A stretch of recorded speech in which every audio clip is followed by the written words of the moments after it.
The Book of Genesis, Chapter 1. In the beginning God created the heavens and the earth. Now the earth was formless and empty. Darkness was over the surface of the deep, and the Spirit of God was hovering over the waters. And God said, "Let there be light." And there was light.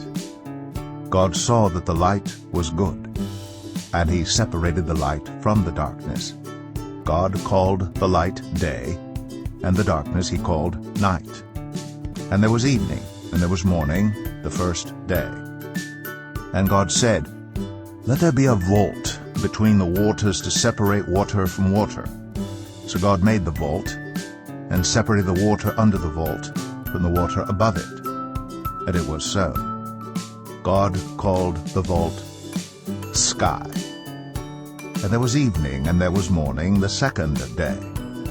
And God said, "Let the water under the sky be gathered to one place, and let dry ground appear."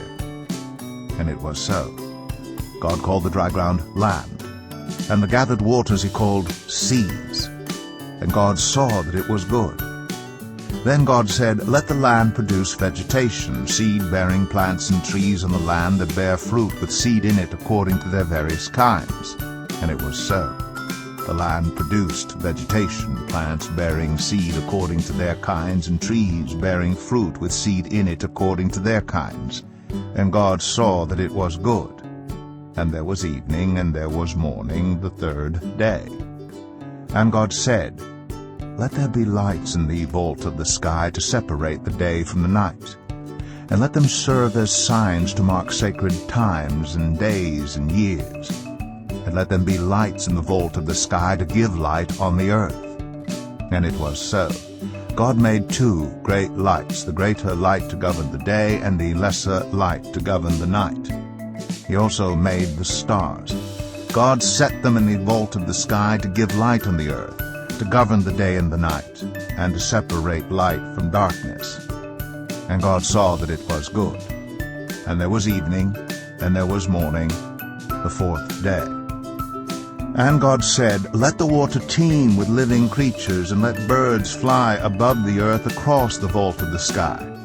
So God created the great creatures of the sea and every living thing with which the water teems and that moves about in it, according to their kinds, and every winged bird according to its kind. And God saw that it was good. God blessed them and said, "Be fruitful, and increase in number, and fill the water in the seas, and let the birds increase on the earth." And there was evening, and there was morning, the fifth day.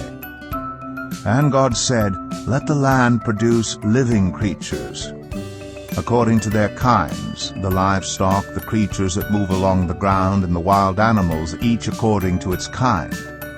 And it was so. God made the wild animals according to their kinds, the livestock according to their kinds, and all the creatures that move along the ground according to their kinds. And God saw that it was good.